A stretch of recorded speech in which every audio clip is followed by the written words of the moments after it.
សូមស្វាគមន៍មកកាន់វីដេអូរបស់ខ្ញុំនៅក្នុងវីដេអូនេះខ្ញុំលើកយកពាក្យកលសម្ព័ន្ធមកបង្ហាញថាតើពាក្យកលសម្ព័ន្ធនេះមានអត្ថន័យដូចម្តេច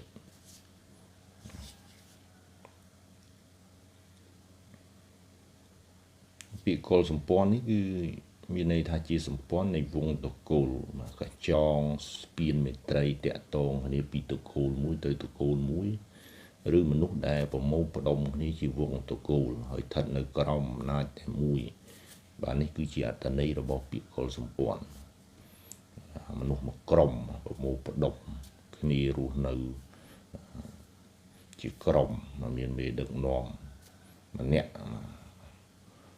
យើងហៅថាជាមេកន្ទ្រាញមេដឹកនាំកលសម្ព័ន្ធហ្នឹងបាទវារស់នៅមានគ្រួសារប្តីស្រីប្រពន្ធកូន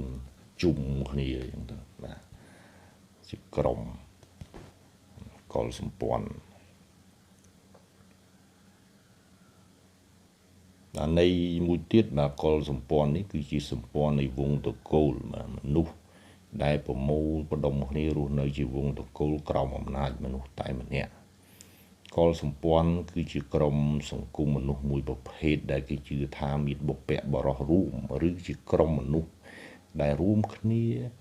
ដោយសារតែផលប្រយោជន៍រួមឬក៏មុខរបររួមទៅលើអ្វីមួយអញ្ចឹងកលសម្ព័ន្ធហ្នឹងគឺជាក្រុមសង្គមមនុស្សមួយប្រភេទពួកគេមានបុព្វបុរសរួមដូនតារួមគ្នាប្រមូលផ្ដុំ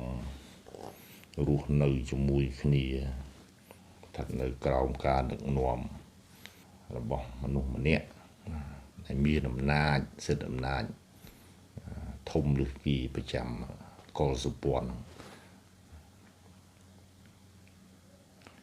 ដែលយើងហៅថាជាមេកលសម្ព័ន្ធ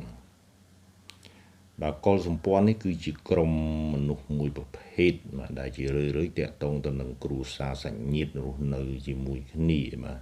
មានភាសាដូចគ្នាមានវប្បធម៌និងប្រវត្តិសាស្ត្រដូចគ្នាហើយជាពិសេសនោះគឺពួកគេមិនរស់នៅក្នុងទីក្រុងឬក៏ទីប្រជុំជនឡើយបាទអញ្ចឹងកលសម្ព័ន្ធគឺជាក្រុមមនុស្សដែលភាគច្រើនរស់នៅតាមតំបន់ភេកព្រៃភ្នំតំបន់ខ្ពង់រាបពិសេសនោះគឺនៅតំបន់ព្រៃដូចជនជាតិភាគតិចបាទពលជនជាតិភាគតិចរស់នៅតាមតំបន់ព្រៃភ្នំរស់នៅជាក្រុមមានជាគ្រួសារសាច់ញាតិមានភាសារបស់គេរួមគ្នាមានវប្បធម៌ប្រវត្តិសាស្ត្ររបស់គេរួមគ្នាតែមួយមានមេដឹកនាំមេកន្ទ្រាញម្នាក់សម្រាប់ដឹកនាំកលសម្ព័ន្ធបាទនេះគឺជាឧទាហរណ៍បាទខ្មែរលើជាកលសម្ព័ន្ធនៃប្រទេសកម្ពុជាបាទបងប្អូនជនជាតិដើមភាគតិចជាខាងភ្នងបាទគួយស្អូចវិវេតពណ៌ស្ទៀងចរាយជាដើមគឺភាគច្រើនពួកគេរស់នៅតាមតំបន់ព្រៃភ្នំរស់នៅជាកលសម្ព័ន្ធ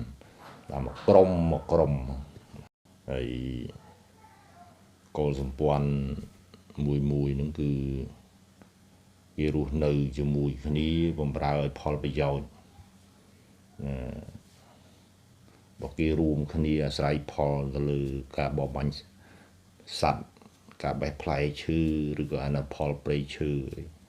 ទៅតាមតំបន់ភ័យភ្នំដែលពួកគេរស់នៅនោះមានបញ្ហាអីជួយយឹតយោងគ្នាទៅនៅក្នុងក្រុមនៅក្នុងកុលសម្ព័ន្ធមួយហ្នឹង